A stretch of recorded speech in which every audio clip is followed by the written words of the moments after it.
My very special guest today is Firefighter EMT Bernard Taylor from Florida.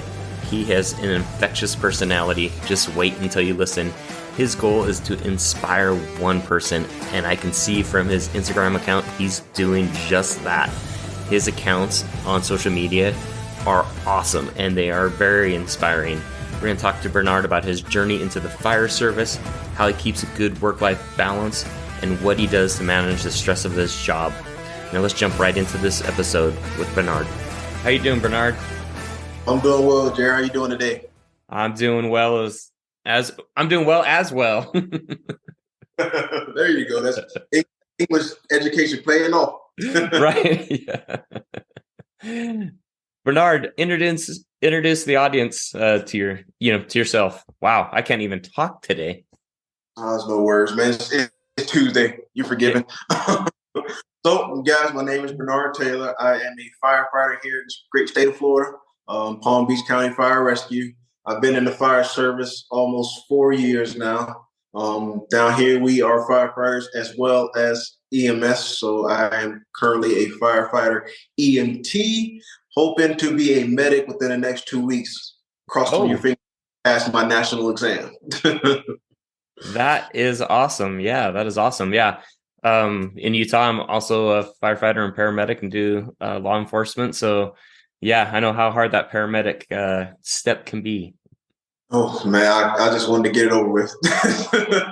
Yeah. Nerves are kicking. Yeah, right. It's definitely nerve-wracking during that time. What got you into the fire service?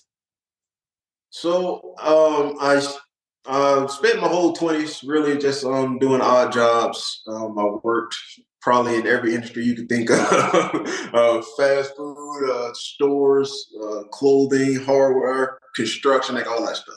Eventually, I got with a chiropractor in Vero Beach, Florida. He kind of took me under his wings and showed me the ropes as far as being a chiropractic assistant.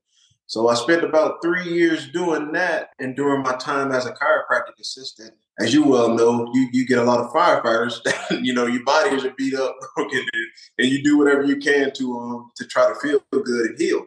So they would come in, I would work on them, and over the years they would always just be like, "Hey man, you'd be so great. You ever thought about the fire service? You ever thought about this, that, and that?" When I first heard about it, I was like, "No, I'm not going to go walk into a burning building. Who does that?" But like I said, over time, they explained to me about their career, what it entails, what I will be doing, how I can make a positive impact in the community. And, eventually they kind of just wore me down. And I said, you know what, I'm going to go ahead and give it a shot. It gave me an opportunity to be active and physical, which is what I love. So it gave me a career that would allow me to be active. It also gives me a career that I would still stay in medicine because I always wanted to be in healthcare field. And it also gave me a career where I could kind of create that environment I had when I played sports, that whole teamwork environment. So it was the best of all worlds all in one. So I took a shot and said, here we go. Let's see what happens. That's awesome. I mean, I think other firefighters, they see people in the community and think, wow, you would be good at that. And we try to bring those great people into the fire service like yourself. I mean, if you can't see Bernard, you got to watch him on YouTube. He's a very fit dude and he's got an infectious attitude. He's like smiley, happy. That's the kind of people, that we want in the fire service. We want that team player. Absolutely. So it looks like physical fitness has been a big part of your life. Yeah, like I said, I played sports. I think ever since I could walk. The first sport I played was T-ball. I'll never forget. My mom signed me and my brothers up, and like I said, I've been playing sports since the age of 5, whether it was baseball, football, basketball, running track. Actually, even before 5, I'll be running around trying to get my aunties and uncles to chase me. So I think I've been like moving around ever since I came out of the womb. I love it. I love being active. I love being fit. It provides a great, it gives you a good feeling to know that you're keeping your body in shape and you're keeping yourself healthy. Yeah. Kind of stepping back a little bit, like what was the one thing that surprised you when you got into the fire service? The So when I got into the fire service, I'll never forget my first week in the fire academy. We did resiliency training, and I thought that I was in shape. I thought that I was an athlete. I thought that, oh, this is going to be a piece of cake. Resiliency training was the hardest thing I ever did in my life. I don't recommend it for the faint of heart. If you're thinking about getting into the fire service, I don't care what shape you think you're in, you're not ready for what that's going to entail. So that first week of resiliency training, when I made it to the end, and I could, I was like, all right, if I can get through this, I know I can. I can make it through the rest of it. But yeah, that definitely the actual physical toll and the physical requirements it takes to do this job and do what we do. I gained a tremendous amount of respect that week for anybody in the fire service, because to be able to keep yourself operating at maximum efficiency so that you can perform all the tasks that it would take on the fire ground. It's amazing. So yeah, that week right there definitely gave me a new respect for what I was the journey I was about to embark on, and I look forward to it. Yeah, what type of stuff did they put you through during that week? Oh man, so resiliency training, I'll never forget the first thing they did, we bumped out full gear. We started on the top of the tower. Each floor was a different, pretty much, if you think about it like a video game, each floor was a different assignment. You had your SCBA on. Halfway through, you had to switch the bottle out. So you were going through every task. So, and every task was blindfolded. So that first floor, it was a maze. So you go through the maze. The second floor was an entrapment. So you had to get through I want to say it was about 12 feet long and about maybe 4 feet wide corridor full of cables and wires. And you got to get through the entrapment, moving wires, kind of maneuvering yourself, taking off your SCBA, sliding through the 16 by 16 walls so you can get through, because obviously I'm a big dude. Me and that SCBA ain't going through there without it coming off. So that was the second floor. Coming down, you had to change out your SCBA blindfolded, so in the dark. So you had to know that thing in and out. So the first day, they pretty much, here's your SCBA. I want you to know it like you know your own children. You need to know everything about it so you can be able to put it together in the dark. So you take off your SCBA, you get a new bottle and a new SCBA that's completely 100% disconnected. You have to put that thing together from scratch in the middle of this whole drill. Once you put it together, put it back on. Now you're on the third floor. You're following the hose line, which you've been in the service, that hose line be all kind of spaghetti on one another. And if you don't follow the correct order, you can end up going in circles for hours. So that hose line was on the third floor. The second floor, we had another maze, and then the last floor was a search and rescue, where you had to bring the victim out of the alpha side of the front door, and that was just day one. So you had to get through that day. That was day one. So the next day we had the 100-foot ladder climb. Basically, it climbed to the top of the ladder and let go. Pretty much, Jesus take the wheel. So we had to get up there, and that was the thing. Like, I'm very uncomfortable with heights, so that was an obstacle that I had to get over. So I got up there. I let it go, but like I say, that was very tough. That was very tough for me. But I got through it, and then the third day was a confined space pipe. It was about, I want to say, 30 feet of pipe, and me and my big self trying to, arm crawl through this pipe in the dark and make it out on the other end. Basically giving you that closed space, darkness, that sensory deprivation, kind of seeing how you would react in a certain situation. So got through that, and like I said, that was week one. Then we actually started to learn what we were about to do. So it was great. Like I said, it definitely it challenges you, it tests you, it makes you really realize if you want to be in this career or not. Yeah, definitely. Those are some stressful situations that they're putting you through. And you're right. You're a big guy, which is going to struggle probably in a lot of those situations because, you're just your size, right? Your size and getting through those different things is a lot more challenging for you than it is for me. So were you prepared for this mentally? Honestly, that first day, like I say, I came in, like I say, I think I've been an athlete my whole life. Say, so this, this is gonna be it's just working out. And after that first day, I had to sit down. I was like, is this something I really want to do? Because this is gonna be something that's gonna challenge me in every way, physically, mentally, emotionally, spiritually. So I really sat down and I talked to my wife. I told her about it, and she was like, honey, is this something you really want to do? And I'm like, well, yeah, I started it, so I can't quit. You know what I'm saying? So, and I like to be challenged. So I really just looked at it as, hey, this is just another challenge in life. And if you can get through this, the rewards on the other side are great. And the impact that you can make on people's lives and what you're doing is infinitely greater than maybe all the negative that you might think that comes with it. So I like I said, after that first day, I got through it and I was like, yeah, I know this is what I want to do. And I just kept pushing forward. Ended up actually being the class leader, not by choice, but it just, naturally happens. People follow you. So once I became the leader, I was like, well, I can't quit now. I got these people following me. So that says a lot about you, to become a class leader. That definitely shows that you have the respect of your peers and, not just your peers, but the instructors around you. One question is, did you think playing all those sports kind of like helped you with your, like going at this fire service, like mentally prepared you? Yeah, I would say so, especially playing ball, kind of that hard nosed coach mentality. Definitely prepared me for what I was about to endure.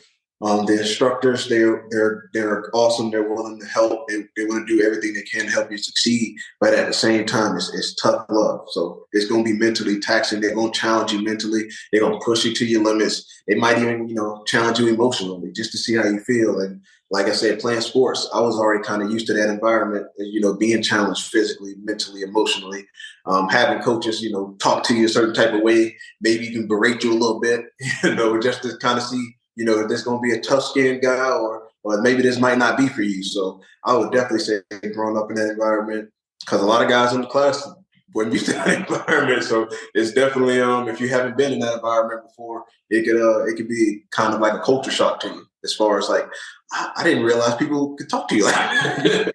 It's like, yeah, they can. Yeah, there's a lot of tough love in the fire service or in the first responder world. I think it's kind of all the same. There's definitely some tough love given out, and it's good, to be challenged like that in the academy to see if you really want to do this, because it's the time to know, right? You don't want to get through the academy and then be like, nah, this is not the job for me. 100%. Like I said, if you don't make it through the academy, it's so. I'm thankful for the experience because, like I said, it helped really shape. Like, okay, this is something I want to do. I can do this. Yeah. So you've gone through the academy. You've been on the department 4 years. Sounds like you're finishing up paramedic school. You have a family. So how do you balance all that? Oh man, it's been tough. I'm not even gonna lie to you. When I first started out, like I said, I had to work, so I had to maintain a job. I had to go to fire academy throughout the day. I did day classes, so that was a Monday through Friday thing, about 10 hours a day. Leaving from the academy, going to work overnight at the hospital as an EMT, and then going back to the academy the next day. So it was a sacrifice for my wife, for my family, a sacrifice for the greater good, obviously. We knew what the end goal was going to be, and the sacrifices that was required in order for me to maintain, spending time with the family, but also still providing for the family and trying to better my life for the family. So it was challenging. Like I said, man, I have a wonderful wife who stood by me and pushed me, and she picked up a lot of the slack in those years. So definitely grateful for her to help, get me to the point where I'm at now. And like I say, even now as I'm in the service, it's the schedule is conducive to make sure that you maintain all three. You just have to manage your time wisely. We work 24 hours on and 48 hours off here. So on those 2 days that I'm off, I do my best to spend time with my wife, spend time with the kids, try to do everything that they want to do, and get my little sleep in when I can. And just that I know that those days that I'm gone, that my wife has to do everything. So when I'm home, I try to do most of everything for her. So just to let her know, like, I appreciate you being the queen of the castle while I'm while I'm out here working. So yeah, so far so good. We managed to keep this boat moving, so we're gonna keep working at it. Yeah, it takes a toll on the wife and family, especially wow, going through camp and working at the same time and going through, working plus going to medic school. That says a lot about, that bond that you have with your wife. How do you keep that relationship like working Oh, so well? up, man. She's a former athlete as well. She played basketball in high school and college, so she kind of understands what we go through. We are very similar in the way we think, and she pushes me to be better than even I think I can be. So I think she wanted this for me more than I even wanted it for me. So it's great when you have someone on your side that's like minded that wants you to be great, that pushes you to be great, and that's willing to sacrifice for you to be great. So, like I said, you got to have a good partner, man. If you don't have a good partner, um, things tend to not work out very well for you. So, I was fortunate that I was lucky. It was complete luck that me and her ended up together. I don't ever take it for granted, and I'm appreciative of everything she does for this family. So, definitely, I want to say thank you and shout out to my wife. Yeah, well, she must be really proud of you.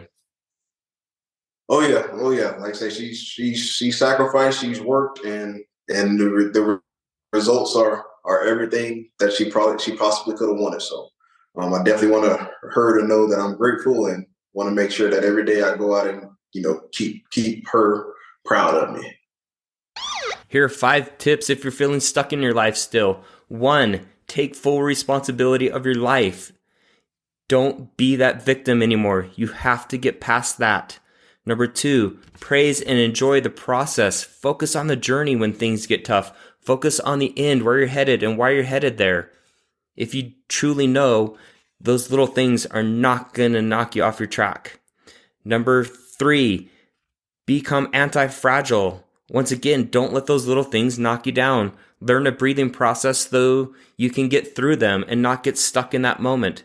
Number 4, cut out the crappy friends that are sucking the life out of you, because you can't excel if you're around a bunch of crappy friends that are not going to help you excel. And number 5, you need to cultivate grit and perseverance. Knowing your journey and having it written down and having a destination is going to keep you on track and help you with that grit and perseverance on getting you to where you want to be. Now let's jump back into this episode. What's your go-to to balance all this, life and stress that you're going through? So my go-to is the gym. First and foremost, I gotta go to the gym. The gym for me is that ultimate stress reliever. Whatever I might be thinking about, whatever I might be going through, just getting in there, moving that weight, moving around, sweating, getting grimy and dirty, and taking out all my frustrations. It's the cheapest therapist in the world, man. I tell everybody, you don't need a shrink, man. Just go to the gym for 2 hours every day, and I promise just a little improvement. Just start with there. I'm not saying therapy ain't great, but just start with gym first, and then if you need it, go the therapy route. But like I said, the gym is one. I maintain my spirituality. I'm a believer in the Lord, a believer in God. So I try to keep that relationship as strong as possible with prayer and a good circle of folk that believe the same that like I believe. My mother is a minister, so she keeps me grounded. If I need to talk with her, she'll talk with me sometimes. Might not tell me things I want to hear, but I can always count on her to keep it 100% with me. And then, like I said, if I do have anything that I need to talk to anybody about, I talk to my wife, talk to my mom. Our department down here does provide us with a therapist if it ever gets to be too much. Knock on wood, so far haven't needed it, and we're just gonna keep the things that I have right now, which is my strong family system, my strong faith, and moving that weight in the gym kind of helps keep me even keeled and keeping the ball moving forward. Yeah, I think having that open communication with your mom and your wife is very helpful. Probably could be one of the leading contributors, to not needing therapy, because people tend to bottle that up and stuff it down instead of having, those people to go to. No, absolutely, 100%. Is you got to have a strong support system in this field, especially with some of the things that we see and some of the things that we experience. It's important to be able to talk those things out and not just let them bottle up, because it could definitely have a negative impact over time. Yeah, right. We've seen that throughout the history as first responders. The toll that it takes on their mental health. Not being able to share their emotions and afraid to share their emotions. Is your mom a nice, comfortable landing spot to talk to? Oh, 100%, man. That lady, she's tough. Like I say, I have so much respect for my mother. She's one of the toughest people in the world I know, so I can always count on her to set me straight and to be a voice of reason and to be an ear. If I just need to rant real quick, she'll listen to the whole rant and say two words that'll get me calm, and it'll be that. My mom is definitely my soundboard if ever I get to be too stressed out. Yeah, that's probably a little bit of a unique relationship, having your mom being a minister, and she's probably got some great words of wisdom. That's probably why she can only say two words to you and they're like set you in the spot. Absolutely, 100%. What future goals do you have for yourself in the fire service? My goal is to be an EMS captain. So in our department, our ranks are you got firefighter, EMT, paramedic, driver engineer, lieutenant on the rescue, captain on the engine, the EMS captain, battalion chiefs, and then everything at headquarters. I don't have no desire to be at headquarters. I fully plan on being in the field till I'm done. So, definitely EMS captain is the goal.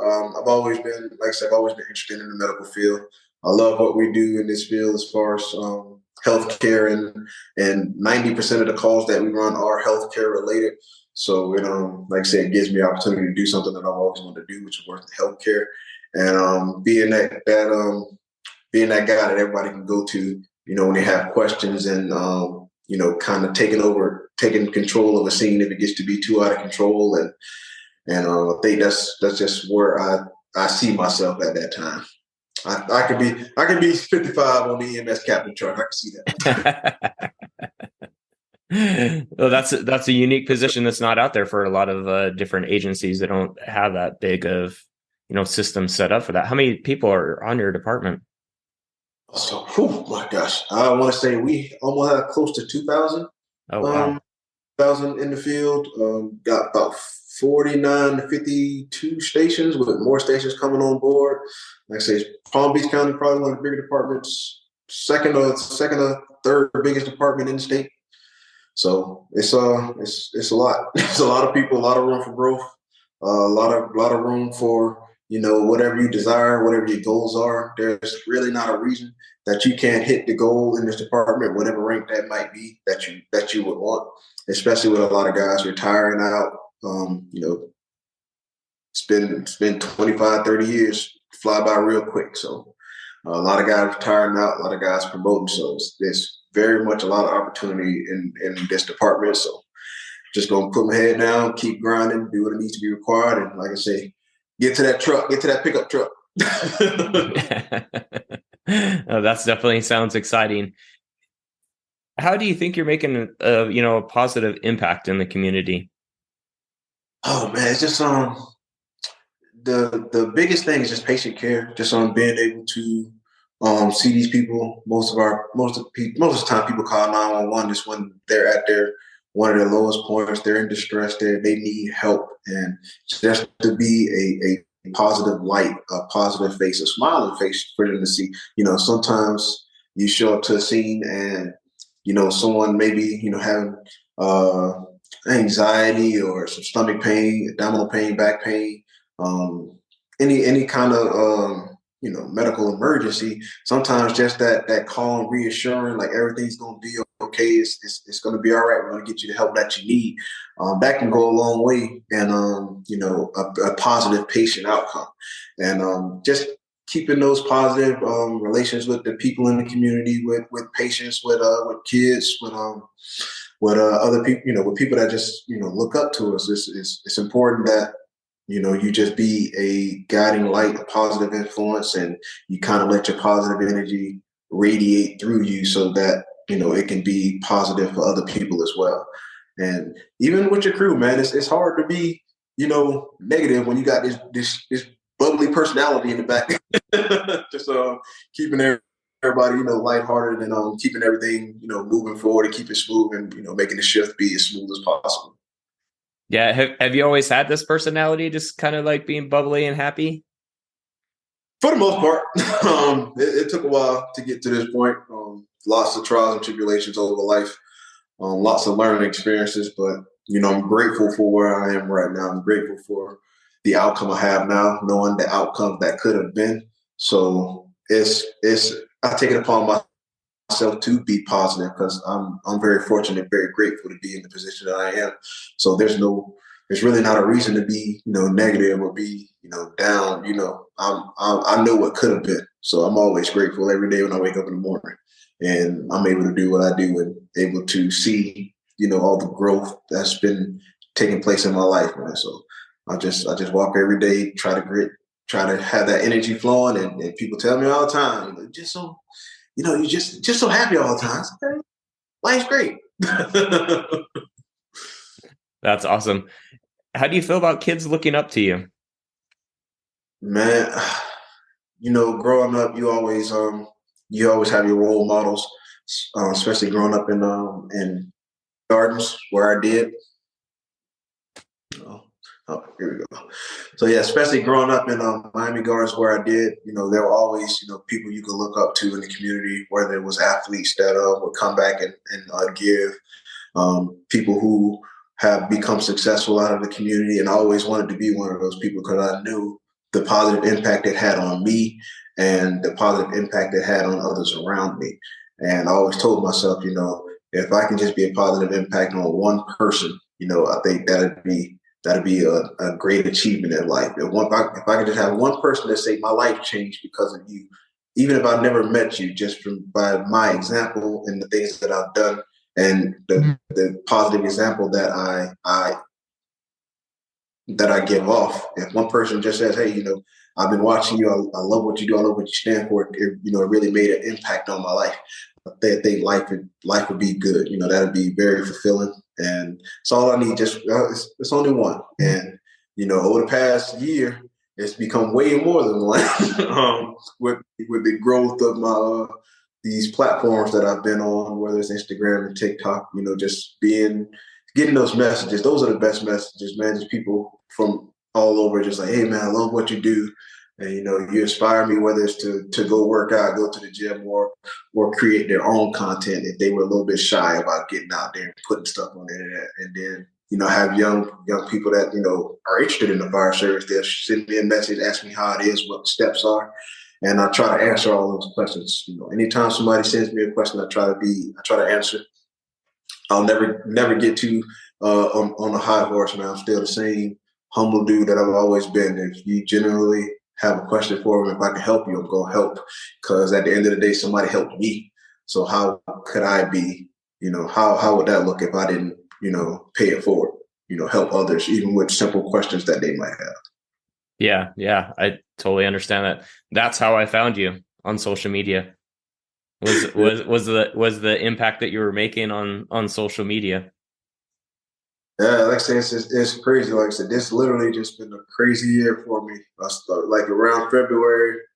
I want to say I had like 10,000 followers, and I've had that number for years. Just never really like got on social media like that. I post the workout videos every now and again.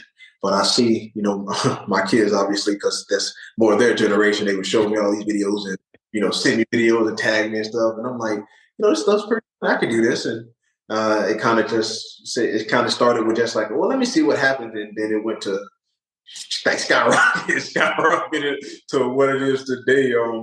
Like I said, it still amazes me every time I log on or I post something, and just to see the reactions from all the engagement that I get is crazy. I never you see a bunch of other people that do it. You're just like, maybe it could be me, maybe not. We'll see how it goes. And then, like you say, you just be positive. You do things that you love to do. And I've always like, even when I was in elementary school, I like doing like little acting things. I would be in all the little plays, drama club, and all that other stuff. So it was just another outlet, another stress reliever, if you will, another thing to kind of manage, the stress and anxiety of the job. And that's what it really became. It started out as a hobby, just something to do to keep my mind off things and do something positive. And then it kind of just took off from there. So I'm grateful for the impact that I'm having, and I'm just, hoping and praying for continued growth and success. Well, I'm sure you will, right? You continue being the person you are today. That impact is just going to keep, snowballing and being more and more.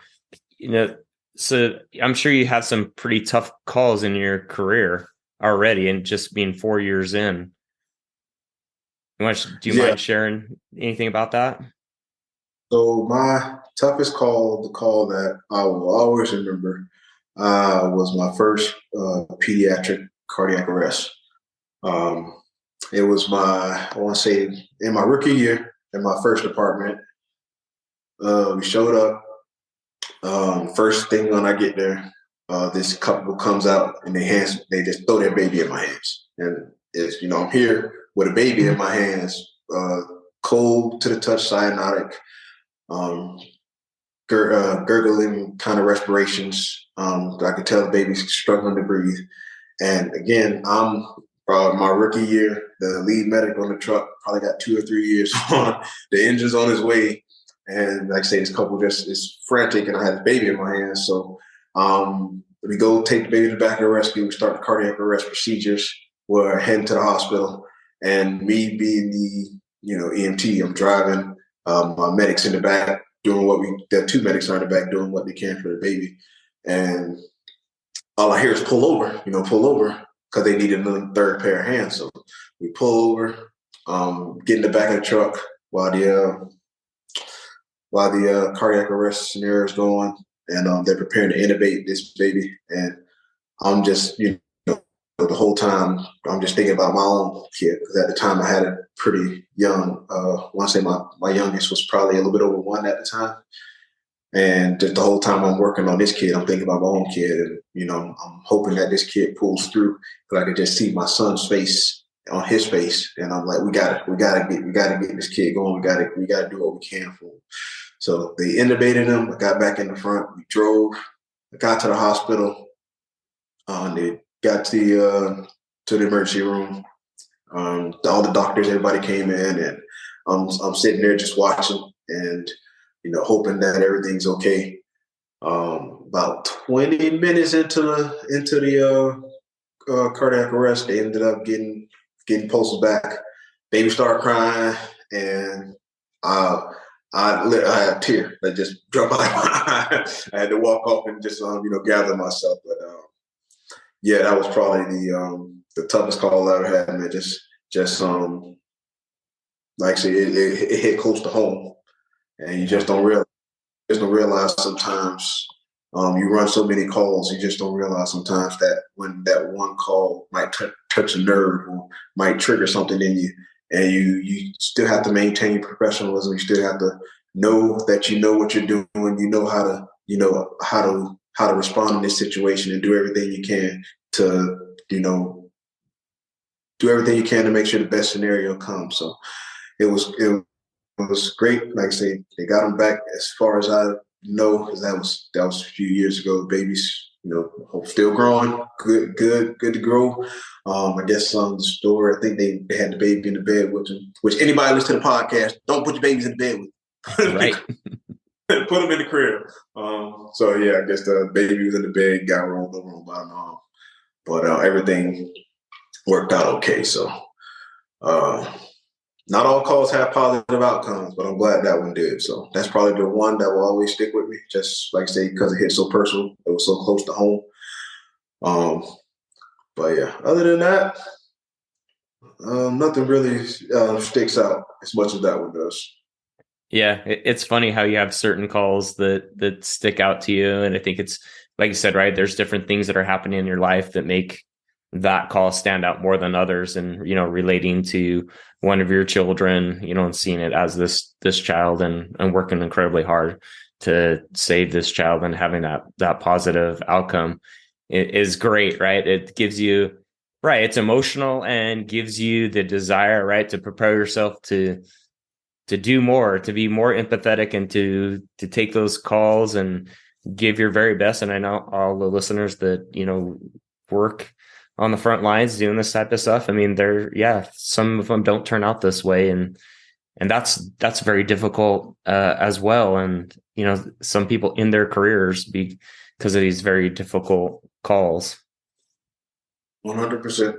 Like I say, it's not something that's talked about a lot, but it's a lot of PTSD even in the fire service. A lot of guys, that have had long careers. You don't realize what somebody's going through. A lot of people put on brave faces. A lot of people put on masks to kind of cover up the scars and the trauma that they might be going through internally. And it's important that you know that there's people out there that you can talk to. There's people out there. There are support groups. There are peer-to-peer groups that you can talk to. As even in certain areas around here, I've heard stories, about firefighters taking their own lives, and it's unfortunate because you know that that could have been a different outcome. So you definitely want to make sure that you're taking care of your mental well-being, and don't be afraid. You're not too tough to talk to anybody. You're not too tough to express your emotions and feelings. It's okay, even as guys. Don't let that tough man persona get you from getting the help that you need, and talking to people that you need to talk to. So that'd be if you don't get nothing else from this, don't be afraid to talk to people, man. There's nothing wrong with it. Yeah, that's great advice. And a lot of times you can build that with the crew that you're with, to build that bond, that where you can share your feelings without judgment. I feel like that with my crew. Like, I'm willing to share a lot of things, because if, like you said, if we're not sharing them and talking about them, then how are any of us going to learn from this? Right, 100%. So definitely get comfortable with get a good support group. Your crew can be that, your family can be that. If you got to seek outside help, get outside help.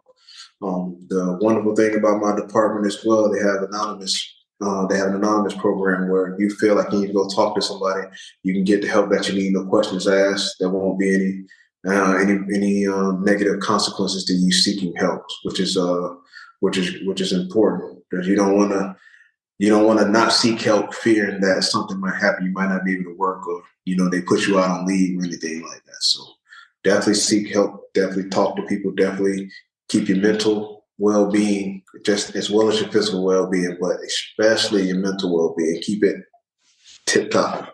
Yeah.